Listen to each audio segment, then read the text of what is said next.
Hey, y'all. My name is Clifford Brooks, and I founded the Southern Collective Experience. I will begin at the beginning.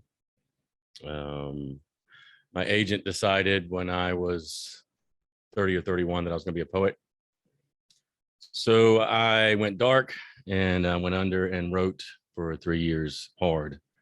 My first book, The Draw of Broken Eyes and Whirling Metaphysics, one hella long title, but 2 books in one, was the product of those 3 years. So that book hit the shelves, and my publisher sent me to Nashville's Festival of the Book. And I'm not naive, I don't like to think or to assume. And I know that where, in the real world, where there's any kind of hierarchy, there's always going to be some snarkiness and some backbiting and some intense competitiveness. And in business, I expected that. But when I was on the trip, not just there, but on some others too, I couldn't figure out in such kindred situations where it was that competitiveness and that intensity, that negative intensity, was just rife. Not a childishness, not a hurt, but just an objectiveness there. That objectiveness, a dispassionate place of thought, has been with me my whole life. When I watched the movie Rain Man when I was young, it made me uncomfortable because the Dustin Hoffman's character, I was thinking about a lot about this today, the schedule and the physical and emotional toll that seemingly small things like schedules, keeping to the time, keeping to the pace, having a rhythm, they were extremely important to me, and they played an enormous part into why my creative writing succeeds at all. My creative writing is what tipped off a therapist when I was 40, that my diagnosis prior was wrong. And we went through some long weeks of testing. And at the end of it, he said, you are autistic. And with the study of that, everything clicked for me. Everything made sense to me. Why social situations in which there was a small or a concentrated amount of folks and energy, I could deal with that. Larger and larger situations became less comfortable to deal with. I am able to perform, and I'm honest when I do. That's the trick of it, actually, is always be you. But when I'm performing, when I'm at a reading, I can do that. I love the storytelling element of it, but it's extraordinarily taxing at the end. There's a lot of shut the hell up time that I need in order to write and create these things. And so, as I built my career throughout my 30s, never really pegging what it was that made me feel an otherness from everybody else, but I knew that I wanted to have a hub. And in 2013, I began to build that. When my first book came out, I had an enormous amount of anxiety about it, as could be imagined. But when I was writing my first book is when I decided. I remember I was exactly where I was and what I was thinking when I said, all right, well, if this book is going to succeed, then I've got to be completely honest. If I'm going to be completely honest, then I have to tell all these horrible, nasty, terrible things that I've done in life that I'm not proud of. And in poetry, you can do that. You can be absolutely, completely honest. And being on the spectrum, I'm a terrible, terrible liar. Terrible, terrible liar. Not to say that I haven't tried. But in my writing, I don't either. And when I try it, you can tell the affect is removed. The session today really, the more I think about it, is like succeeding because of autism. The fierce concentration and the furious energy that I am able to maintain. There's no ups and downs. There's no, valleys and mountains. It's a constant, steady 100 miles an hour. You can do a lot with that. You can do an enormous amount of positive things with that. Downside is that for me anyway, especially with the social anxiety, addiction became an issue. Alcohol first, and then other substances later on. And I write about that, frankly, in my books as well. I wanted a safe place. I wanted a place with kindred spirits, different genres, but with all hearts and minds and eyes set on success and financial success at that, and it not be something that you shirk from or hear silly things like, don't you feel like a sellout, or like there's any other job on the planet where you go and on payday, if they went, nah, it's all good, you'd go, no problem, man, just pay me next week. It doesn't happen. But in the art world, for some reason, we're expected to accept that, and I thought that was irrational, grossly irrational. Never thought that I was going to create a company from this. That was not on my mind. I wanted kind of a writers group, an artist like Clutch, like you'd read throughout history. There was a lot of romance in it, romantic idea in it. And then a buddy of mine, Peter Restucia, and I he's one of the smartest people I've ever met. He and Russ Howard, two of the smartest individuals I've ever met. At any rate, Peter Restucia and I were sitting there, and he's like, it'd be cool to do a magazine. I was like, yeah, that would be cool. And as flippant as that sounds, in the intensity of being on the spectrum, when you can find things that are fun, it's intoxicating, positively intoxicating, rejuvenatingly positive. I always think of, what was it, Baudelaire's Be Drunk? No, not literally, but be drunk on something. That's what it feels like when you're doing the right thing.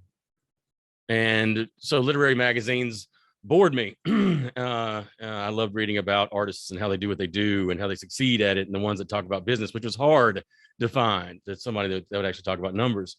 I don't have that discomfort. I mean, I'm from the South. We don't talk about like, hey, how much did you pay for that, or anything like that. But as far as like contracts and expecting to get paid for work, things the working against that rationale never made sense to me. I never wanted to reinvent the wheel. As the magazine took off, because it was not a me thing, it was a we thing, and the we that was involved in it were extraordinarily close and from all walks of life and representing every genre. And I never set out to get on a platform, to get on a soapbox, and I still won't. We still won't. It always sounds false and full of bravado and beating of the chest, and we're going to change the way that words are read, and it's off-putting, to say the least. We're not captains of cool, but we take what we do seriously. And when you do, and when people see the way the company works within itself and that we actually like one another, that's what draws attention to us. Our eye for detail, our interests, the fact that we pulled together as a team. The Blue Mountain Review, starting in 2013, 2014, the newest issue dropped today, actually. We went from, and I do implore you to go to the website, southerncollectiveexperience.com, and check out from the first issue to now. The first issues were on a shoestring budget because we still weren't a company. We just were a group of folks that really loved the arts, loved the business of art. And we all came to understand one another and to talk openly about how we felt artists were set up for failure because of a lack of practical knowledge out the gate. What's an agent? Do you need an agent? What's a contract? What's a good contract? How do you get an attorney? Do you need an attorney? Yes, always. Accountants, the other side of the contract. That when I got my contract, the very first one, you just look at it and it's like, that's the jam, that's the deal, that's the end of the road.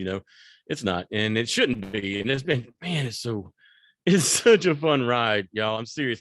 So you sign, you got the contract, and then you get that first box of books, and it's like, holy, it's, this thing is real, and I didn't know at that point, like, okay, now what, because that was the end result. That was the end, this as far as I thought. And the business side of me kicked in, the marketing side of me kicked in, and this long generational passing of business wisdom that I thought had just jumped right over me clicked right in. The numbers part of it, the objectivity of it, the ability to have friends and disagree. And that's what I love about the Southern Collective. The whole family is that we cannot see the same thing, and we can be on opposite sides of the fence when we talk about and debate things and still be friends. You know, the membership of the company, I cherish every one of them. I really do. Over the years, the magazine picked up.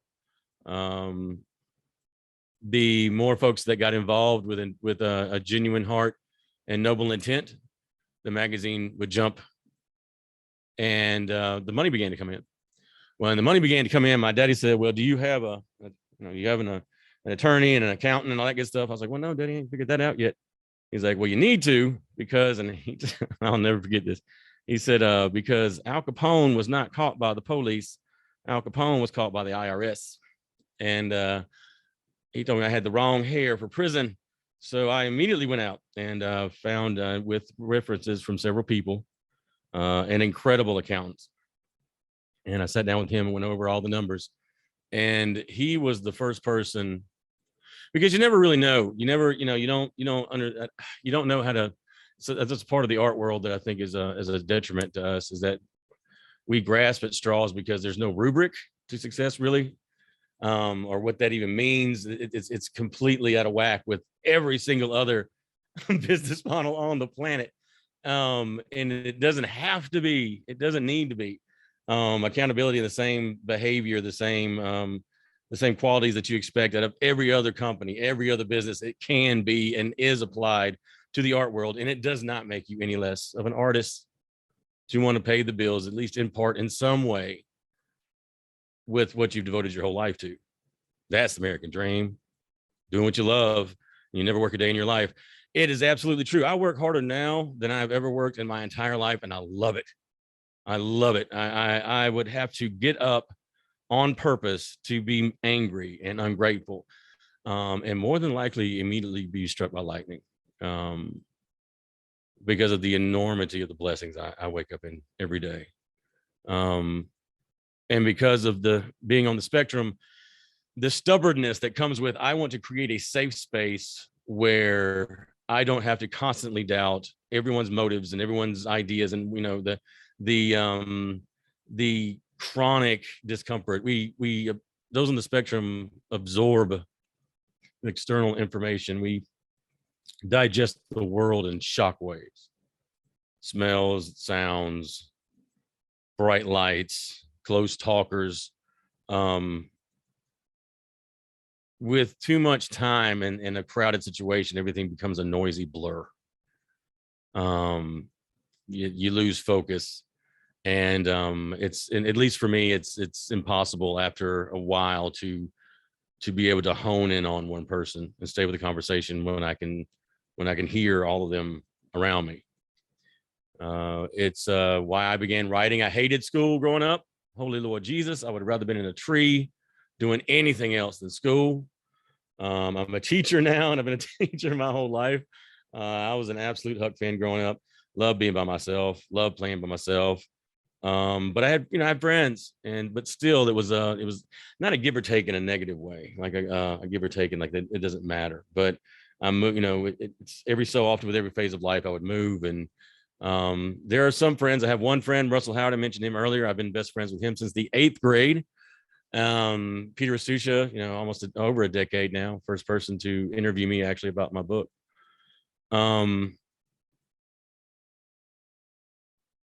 My second book, Athena Departs, came out in 2017. 2017 was the same year that we LLC. 2016 is when we LLC'd the Southern Collective experience. I learned through that process how viable a business the collective truly was. My accountant, as I was about to say earlier, I talk in figure eights. I'll always get there. It might take a minute, but we'll get back to it. My accountant said, this thing shouldn't exist. It's I kind of withdrew, and I didn't know where we were going with this whole thing, but that he had no reason and nothing to gain, by telling me this.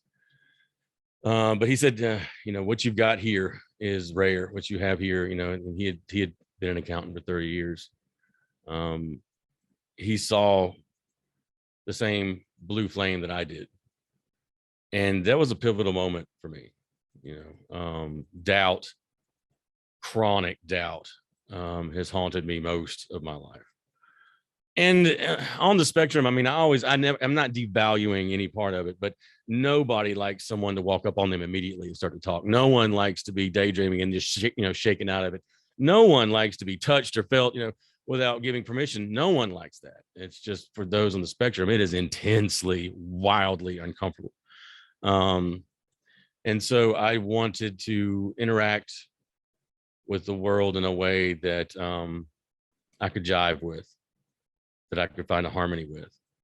And who doesn't want that, to do what you love and to deal with positive, upbeat people that are no people. I'm surrounded by no people, and I I need to be. I have to be. I'll call my accountant. Cannot? No. Can I buy? No. Call my lawyer. Cannot? No. So, what scale of 1 to 10 are the things that I can get away with? And they won't tell me. My entire family in the company, they would get up and backhand me if I said something stupid like, "Don't you know who I am?" Or, "Oh God, made me throw up." I wanted equals. I want partners. I want good people, and I want people that'll argue with me, and that's what makes all these products work. It's the NPR show, Dante's Old South, man. It came the same way. There's that Forrest Gump feather to some degree, with this whole shebang. But there's been a focus that you pluck, you diversify, and then you pick from those things which are the most profitable, which ones are, where is the juice not worth the squeeze, kind of thing. The NPR show came out of nowhere. I have zero history with radio, but a real good buddy of mine in Chattanooga, Tennessee, in like 2015, called me up and said that there was a little radio station up there that had a show that paired you with a band, and then you went across the street and you performed at this venue. And I remember thinking, man, that's real intricate for a little radio station. Long story short, I get up there, and we've all got that friend, or several friends that when they're about to pull something on you, they get that giggle, and you get real kind of nervous, like, what you think is so funny? We get to the station, he pushes me out, and he tears off to get his kids from school, and he's like, "Hi, it's NPR," and there on the awning was NPR. And I thought, man, I don't have my NPR game. Then I thought, Clifford, you don't have an NPR game. And just like tonight, when I couldn't figure out immediately how to get into this class, I will sweat through my clothes. Immediately. And in the last 6 months, the last year, really kicking in 2 years ago, deciding to make life different, to understand and grapple with these things, to get into therapy and find out why I have these earworms and these reactions to things that are so intensely uncomfortable, and the results were even worse. Putting the work in to understand my place on the autism spectrum, the years since, and dealing with folks that are also on the spectrum, and realizing there's a lot of people in this same area, and it's that aren't really represented in the wider, the more vocal people on the spectrum. There's this gap of representation. And I'm not trying to pick up the mantle and be anything huge. I mean, to me, again, it's about education. If you want to change minds and change the future, educate people today. And so on teachable.com, I started a course called Adulting with Autism. And I am not a doctor, and I don't play one on TV either. There are stories from my understanding, from my studies of being on the spectrum, with the ability to interact either by Zoom or email, because it's difficult for us on the spectrum sometimes. Like, talking on the telephone is not my favorite thing. If I talk to you, and if I really want to listen to you, I can't look at you, and that looks extremely dismissive. And for years, I didn't know how to explain that to people. Like, look, I can't look at you and listen at the same time. I've been to poetry readings where I've had poets just come off the stand and rip me a new one because they thought that I was being disrespectful, when I can't hear you unless I look away. I do clear my throat a lot. I have the tics where my head will pop back and forth and nod. My stimming I force into my feet. Those who know, my toes will constantly cramp. I statue in public. That's what I call it, where you lock down, and it looks as if I'm just cold or being reserved, when really what I'm doing is, even subconsciously, I'm locking every muscle from my neck into my toes so that I don't pop around. When I get home, when I shut the door, it's a lot of jerking and popping and locking and talking to myself, half answering myself. I think that those 3 years in Athens, I was left alone because everyone in my neighbors assumed that I was crazy. And I guess to a degree I was at that point. It was not. It was the tumultuous energy that was in those two books that was true. It was honest. That was life. Realizing that life doesn't have to be confusing. Life doesn't have to be a chronic series of concerns and broken hearts and loneliness. Romantically, things didn't work out for me often, if not always, because I picked partners from a desperate, lonely place. So after a while, I kind of retired from that scene and threw all my energy into the company and focused on me. The NPR show, I walked into the station and I was sweating through my clothes. Richard Wenham, WUTC NPR. he is an amazing guy, and he could see that I was nervous. And he's British, so everything he said was just revelatory. Like, oh my God, they could read off a cereal box and sound brilliant. And we became friends immediately. And I calmed down and I slowed down. My publisher told me before my first reading, which I had not studied for, I wasn't prepared for it. And I realized when I walked up to that reading in Athens, Georgia, that I thought would just be my mama and my daddy and a couple of cousins and a friend was packed out. And I thought it was the wrong day. And it was for me. And that's when I realized that my brilliant self had never, ever thought about, like, well, how do you read in front of people? And my publisher told me to slow down and read my poetry like this. And y'all, I've never thought that slow in my life. But as even on this show here, I've learned how to, when I start to get carried away, catch it and bring it back. And the family, the Southern Collective experience, we're from all over the place. We're all south of somewhere. And that's not a glib motto. It's the truth. It's not something that the South owns or the South is exclusive to, but it's just a kindness. It's not a choice you have to make between being successful in business and being kind. Those go hand in hand. Don't be anybody's punk. Don't be anybody's punk. Get what you deserve, get what you earn, know your worth. These things artists share as a family, as a people. We don't know what we're worth. We don't know typically or know how to ask for what we're worth. I want to change that. I want and to have people around me all the time that keep me real and I keep them real.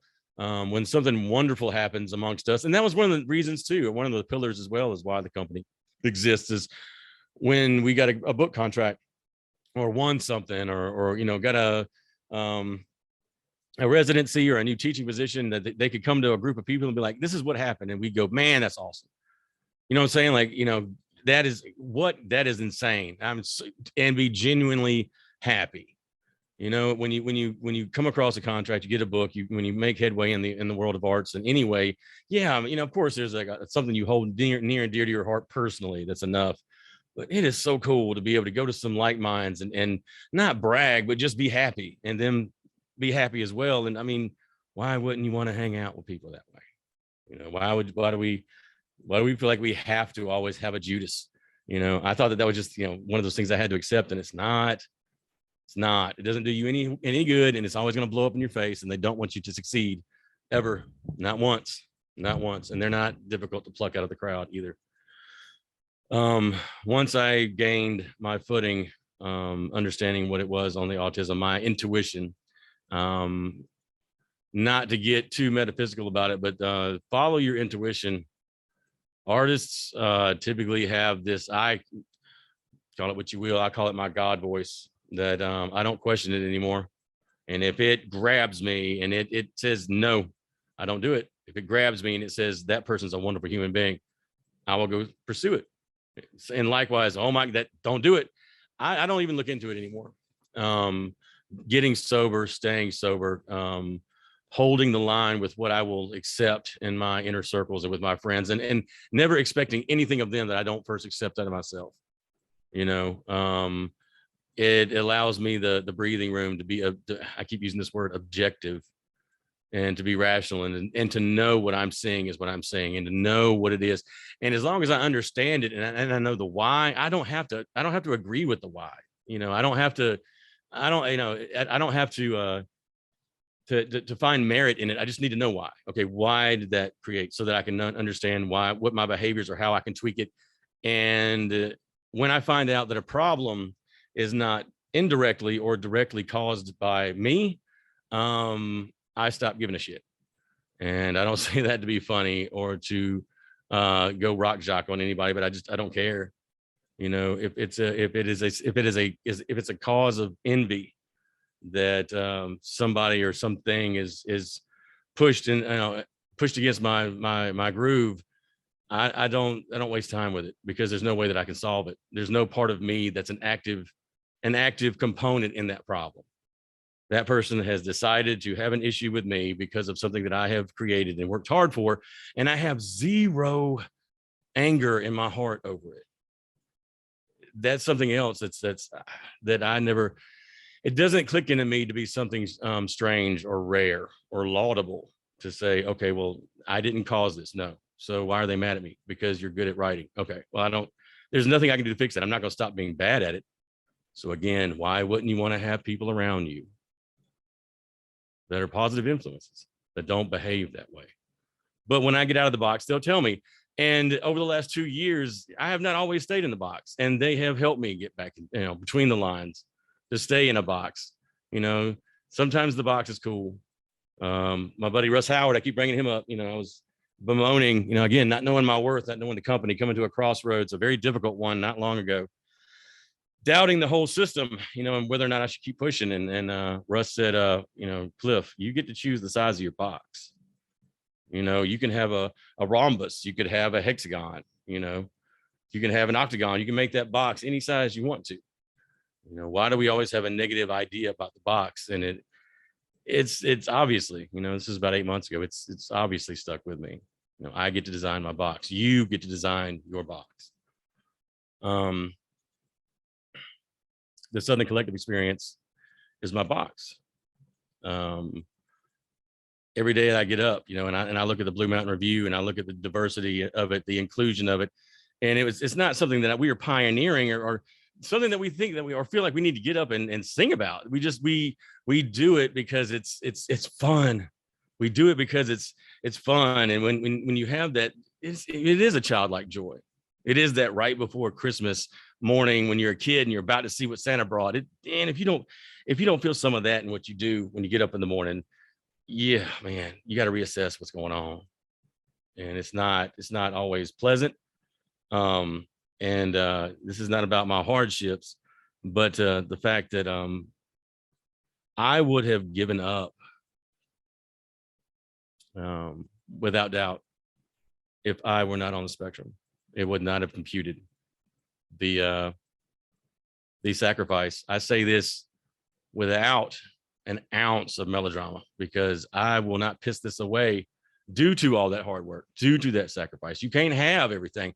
And at 47 years old, I have this safe space.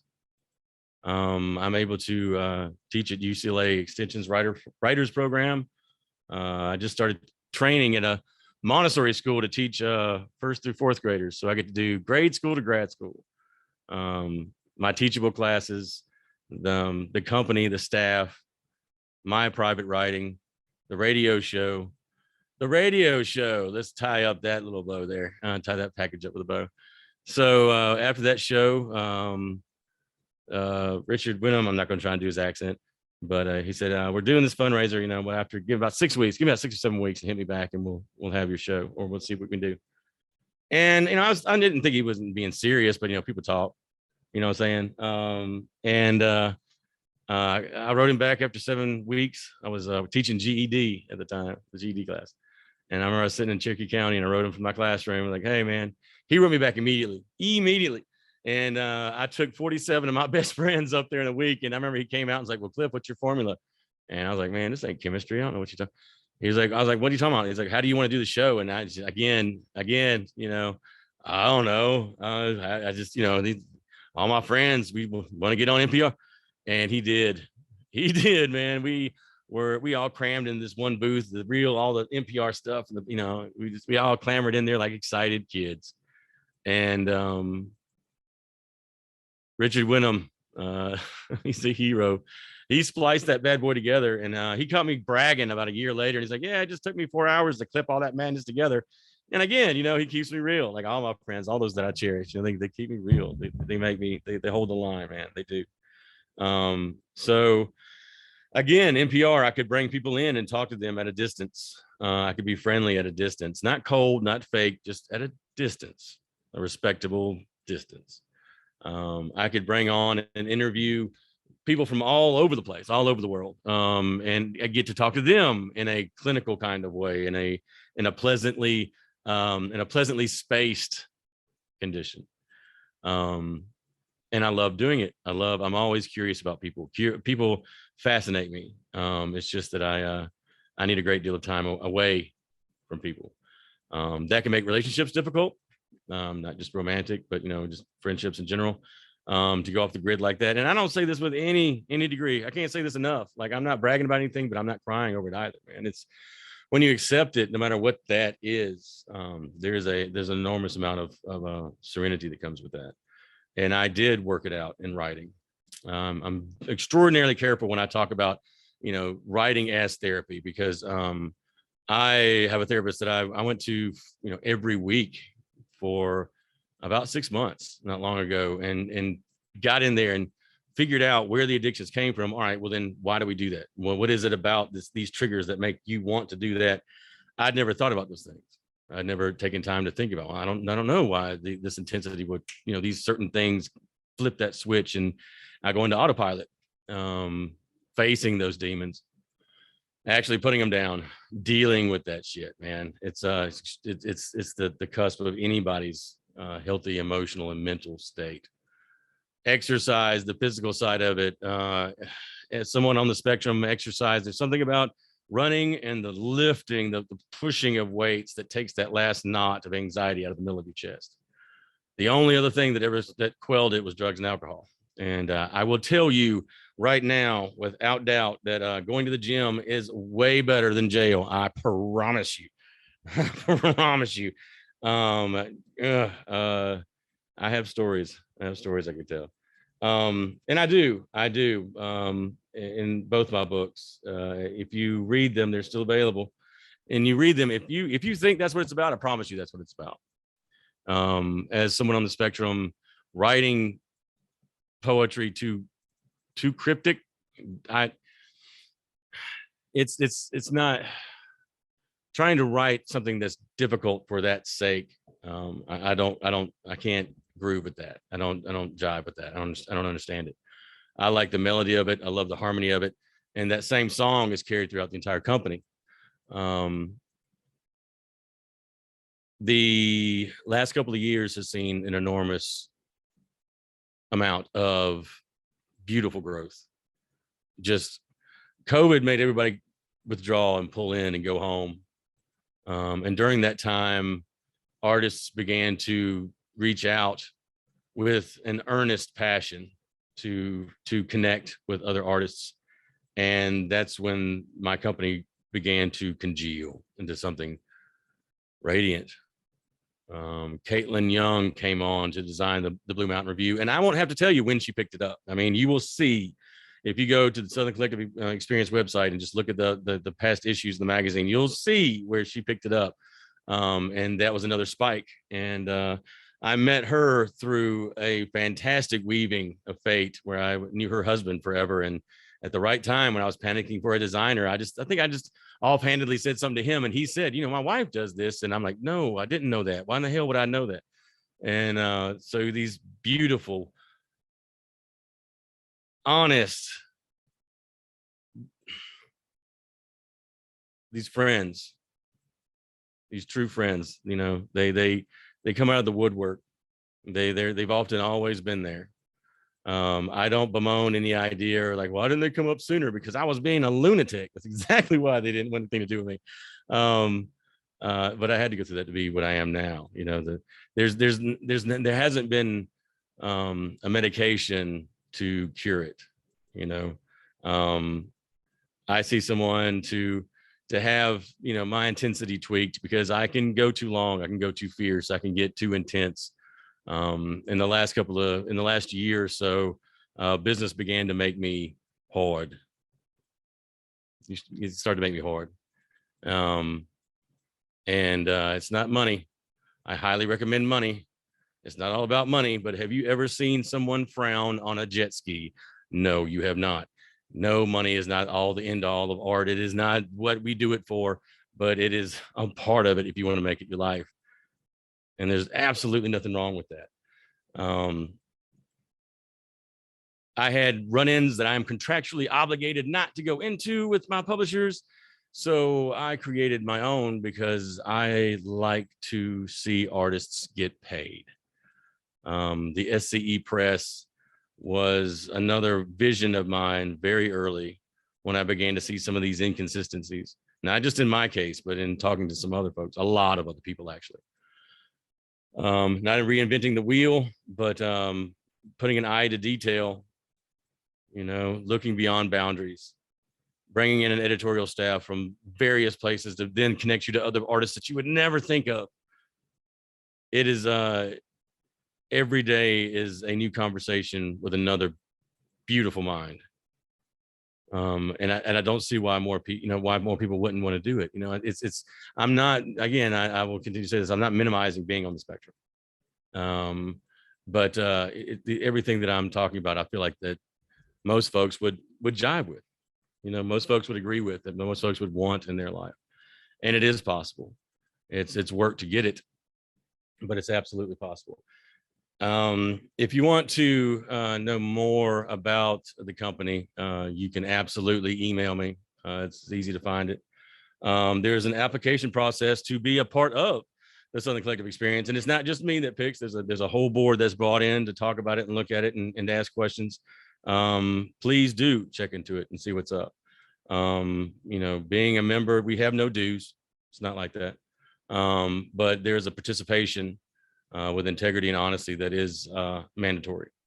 And, and with people that come into it that see the value in themselves and in what's going on, they think, well, of course I'd want to share this. Of course I would want to, but it's never a fake, oh, I think you're a genius. No, I think you're a genius. No, because even on Facebook, you can tell immediately when someone's forcing it, when someone's not being forthright, and it's off-putting.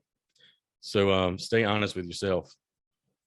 And don't be afraid to make money. Don't be afraid to ask questions. Don't be afraid to be you. So before I end, I have some poems that do speak to being on the spectrum. And let's see. I should know this by now. But, no. Let's see.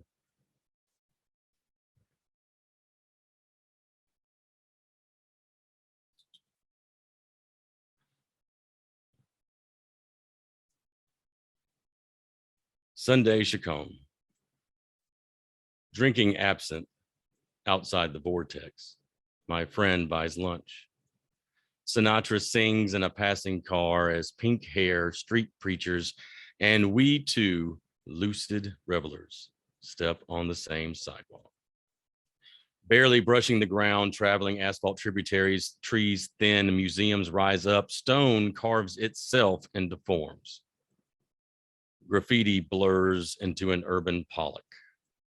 Shop windows warp our reflections. Atlanta concrete greets us, her face, many faces. Skyscrapers lose us among anthropology students.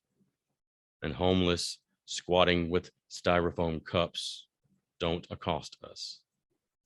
We are happily ambivalent, oozing around eye contact, invisible, a speck in the sea of this city. Crowds hush, air shimmers, pigeons burst upwards. It's all sensory. It's all sensory. It's all drive-by moments. They're snapshots when you blink. That's most of what these poems amount to. That's where they come from, or these snapshots that I pick up throughout the day.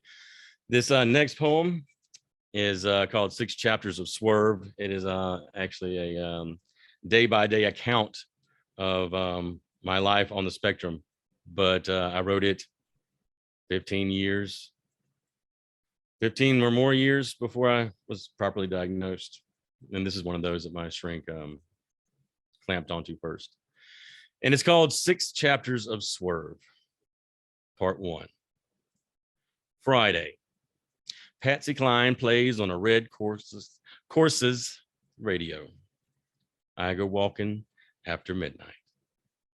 Roaring around loose gravel turns, whipping by dark shanties, I'm headed to a honky-tonk in Bethlehem. Last week's turmoil is tossed out and flares up like a discarded cigarette. Part 2. 2 a.m. demands my undivided attention.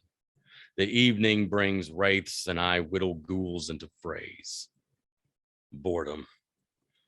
Boredom, writing a line, maybe two, in the eye of this typhoid fever. I feel my ill-healed wounds. And does the evening even hear me? Yes. Yes, she does. And like gypsy neurons, thoughts of salvation and self-satisfaction argue through loose association. This is a quiet too deep. There is no resignation. Part 3. Saturday. Morning is an awkward nap. I'm nervous and tired and trying to shine like chrome. Trash burning smells too strong and noise is a tearing bear claw. This is one more. Another walk out into mist. Part 4.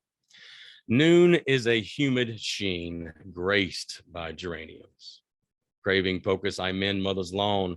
Weeds are pulled with calloused hands and heat crawls across flesh and sweat, singeing shoulders. Go, go, go. With machines and bent back, I retaliate against the taste of gunmetal.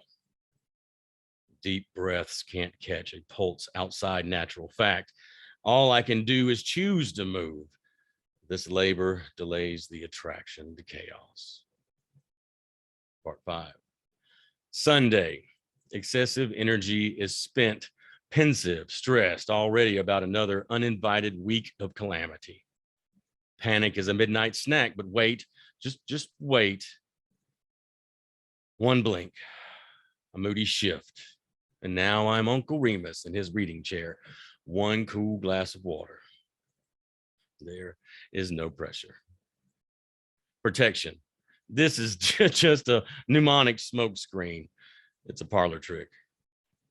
I know it's not going to be okay. Part 6. Monday. An unfriendly 4:34 a.m. It's late again. Insomnia says more time will make a difference. So if you're up, idling, my course's doors are always open. Forget the lack of dreams that this night is. Get in. We will drive. Let's see, listen to Patsy Cline and drift beside a ribbon of bending willows. In my life, it affects me different now. It hits me different now, knowing where that's coming from, and that might be completely vain to admit here, but it does. I had romances here, many of these. I used to think that the writing to the sublime was so cheesy, but then I ended up doing a lot of it, and there's a comfort there. It is. It's not very solid, but it does maintain. So that was my first book, and I will let y'all go here in just a moment. In my second book, I wrote it in Athens. It's called Athena Departs.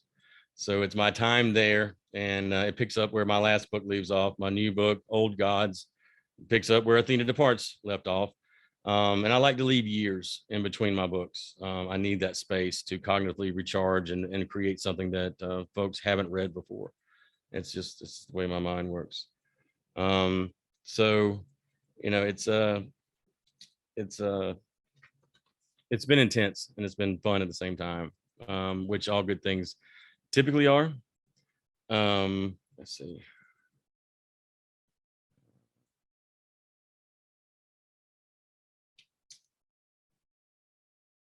I've almost got this.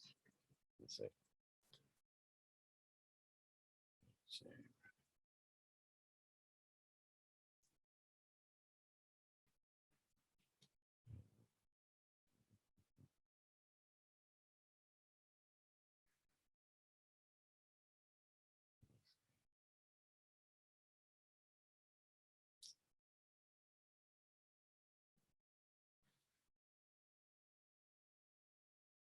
Burning the Old Writer's Den.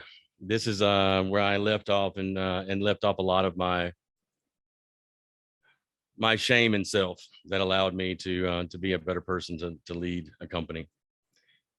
It's a prose poem. I secretly adore these. Tonight, I shed my ill-fit skin through threads that connect four walls. For 3 years, I only witnessed worry and anxious pacing. Soon this sepulcher shall be abandoned. My past is now a knot, a child's curtains kept only for kindling. There's no time for talk of potential, but rather action without the burden of offspring, poorly trained pets, or relationships that lack the illumination of any embraceable light. The seething silt that settles over my garden of letting go allows me to grow gray within my wicked id without apology.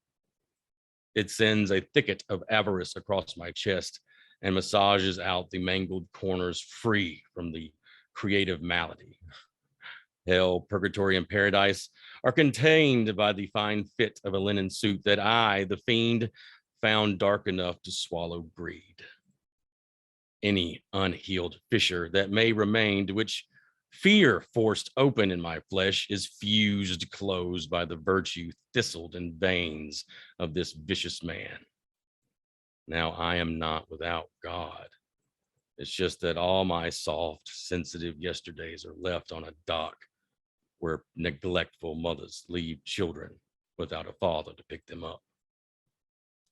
Phosphorus is struck against the rough thumb, and it allows this wreck of a room to have its last dance, to burn and no longer bind me to accept a man's business must be bad.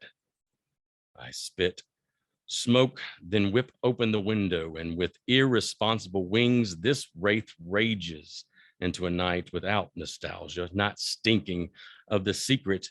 I think that settling is sadistic. I sink all my sickness of self in the lake my grandfather gave his kids, off the same shore where I grew up. And submerged beneath that familial muddied water is the sorrow I nurtured for no reason. My old writer's den is the last lethargic chain left by bad decisions. A shadow stays on its knees to pray and pray. The sky sends angels. Instead of whining, work harder, leave no stone unthrown. There's a pistol snug in the small of my back, because too soon I will square off with the dead. I am certain of this. However, I am not then, I am now, I am this ride, I am this role. My epidermis is armor I lacked before the war of Athena, that now reinforces the fact that society is useful but not necessary. And blood is a wash of happenstance. So that's my story. Reach out to me if you have any questions or want to know anything about my books or classes. If you want to know anything about the spectrum, if you want to know, I will tell you what I know. What I have is yours. So Ben, if you want to take the show back, I am out of energy, brother.